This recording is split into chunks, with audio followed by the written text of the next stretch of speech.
ನೂತನ ಸೇತುವೆಯ ಲೋಕಾರ್ಪಣೆ ನಮ್ಮ ಹೆಮ್ಮೆಯ ಮುಖ್ಯಮಂತ್ರಿಗಳಾಗಿರುವಂತಹ ನಮ್ಮೆಲ್ಲರ ಜನನಾಯಕರಾಗಿರುವಂತಹ ಸನ್ಮಾನ್ಯ ಶ್ರೀ ಸಿದ್ದರಾಮಯ್ಯನವರ ಅಮೃತ ಹಸ್ತದಿಂದ ಇದೀಗ ನೆರವೇರಲಿದೆ.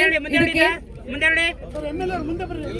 ಕಾರ್ಯಕ್ರಮಕ್ಕೆ ಆಗಮಿಸಿರುವಂತಹ ಈ ಒಂದು ಸೇತುವೆಯ ಉದ್ಘಾಟನೆಗೆ ಆಗಮಿಸಿರುವಂತಹ ಶ್ರೀಯುತ ಕೆ.ಜೆ. ಜಾರ್ಜ್ ಅವರು ಹಾಗೆ ನಮ್ಮ ಹೆಮ್ಮೆಯ ಶಾಸಕರು ಶ್ರೀಯುತ ಟಿ.ಡಿ.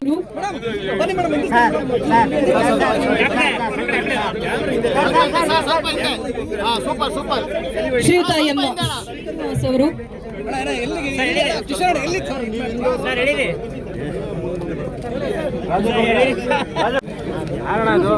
ಯಾರು ನುಗ್ತಿರೋದಲ್ಲ ಅಲ್ಲಾರ ಜನ ಇಟ್ಟದಂಕರ 2 ನಿಮಿಷ ಕುತ್ಕೊಳಕ್ಕೆ ಅಂತ ಬಳಿ ಯಾಕೆ ಶ್ರೀಯುತ ಎಚ್.ಸಿ. ಬಾಲಕೃಷ್ಣ ಅವರು ಮಾನ್ಯ ಅಧ್ಯಕ್ಷರು ಕರ್ನಾಟಕ ರಸ್ತೆ ಅಭಿವೃದ್ಧಿ ನಿಗಮ ನಿಯಮಿತ ಬೆಂಗಳೂರು.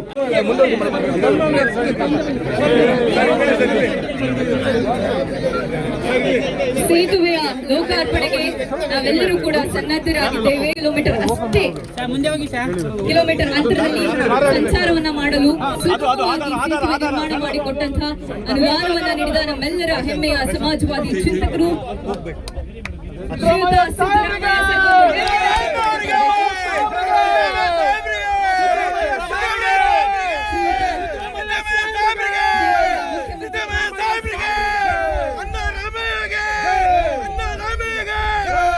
ಮುಖ್ಯಮಂತ್ರಿಗಳಾಗಿರುವಂತಹ ಸನ್ಮಾನ್ಯ ಶ್ರೀ ಸಿದ್ದರಾಮಯ್ಯನವರ ಪುತ್ಥಳಿಯನ್ನ ಇದೀಗ ಅನಾವರಣ ಮಾಡಿದ್ದೇವೆ.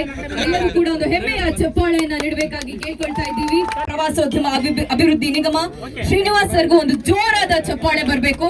ಎಲ್ಲ ಕೋರಿಕೆಯನ್ನ ಸತತವಾಗಿ ಮುಖ್ಯಮಂತ್ರಿಗಳಿಗೆ ತಲುಪಿಸುವಲ್ಲಿ ಶ್ರೀಯುತ ಇಂದಿನವರೆಗೂ ನಡೆದ ಕೋರಿಕೆಗೆ ಫಲವನ್ನ ನೀಡುವುದಕ್ಕೆ ನಮ್ಮ ಜನನಾಯಕರು ಶ್ರೀಯುತ ಸಿದ್ದರಾಮಯ್ಯನವರೇ ಬರಬೇಕಾಯ್ತು. ಆದ್ರಿಂದ ಶ್ರೀಯುತರಿಗೆ ಒಂದು ಜೋರಾದ ಚಪ್ಪಾಳೆ ಹಾಗೆ ಆ ಅನುದಾನವನ್ನ ಈ ಕ್ಷೇತ್ರದ ಜನರಿಗೆ ಸಿಗಲೇತು ಎಂದು ನಾಮಕರಣ ಮಾಡುವುದು ಖಂಡಿತವಾಗಿಯೂ ಸೂಕ್ತವಾದಂತಹ ಕೆಲಸ ಅಂತ ಹೇಳಿದ್ರೆ ತಪ್ಪಾಗಲಾರದು. ಯಾಕಂದ್ರೆ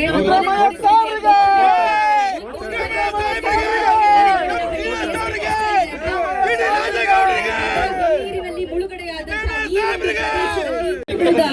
ತ್ರಿವಿಕ್ರಮನಂತೆ ಈ ಅನುದಾನವನ್ನ ನಮ್ಮ ಕ್ಷೇತ್ರದ ಜನತೆಗೆ ನೀಡಿದ್ದು ನಮ್ಮ ಶಾಸಕರು ಶ್ರೀಯುತ ಟಿ.ಡಿ. ರಾಜೇಗೌಡರು ಅವರಿಗೊಂದು ಹೆಮ್ಮೆಯ ಚಪ್ಪಾಳೆಯನ್ನ ನೀಡಬೇಕಾಗಿ ಕೇಳ್ಕೊಳ್ತಾ ನಮ್ಮ ನರಸಿಂಹರಾಜಪುರದ ಶ್ರೀಯುತ ಎಂ.ಡಿ. ರಾಜೇಗೌಡರು ಶ್ರೀಯುತ ಟಿ.ಡಿ. ರಾಜೇಗೌಡರಿಗೆ ಮತ್ತೊಮ್ಮೆ ಜೋರಾದ ಚಪ್ಪಾಳೆಯನ್ನ ನೀಡಬೇಕಾಗಿ ಕೇಳ್ಕೊಳ್ತಾ ಇದ್ದೇವೆ.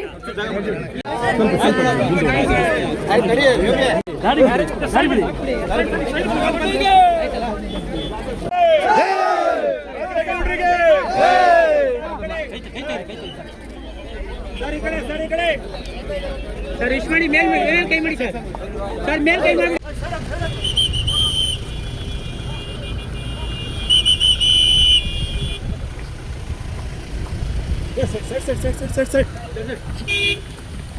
ನಿರ್ಭೀತ, ನಿಷ್ಪಕ್ಷಪಾತ, ವಿಶ್ವಾಸಾರ್ಹ ಸುದ್ದಿಗಳಿಗೆ ಮತ್ತೊಂದು ಹೆಸರಾಗಿರುವಂತ ನ್ಯೂಸ್ 18 ಕನ್ನಡ ಈಗ ಆಪ್ನಲ್ಲೂ ಲಭ್ಯವಿದೆ.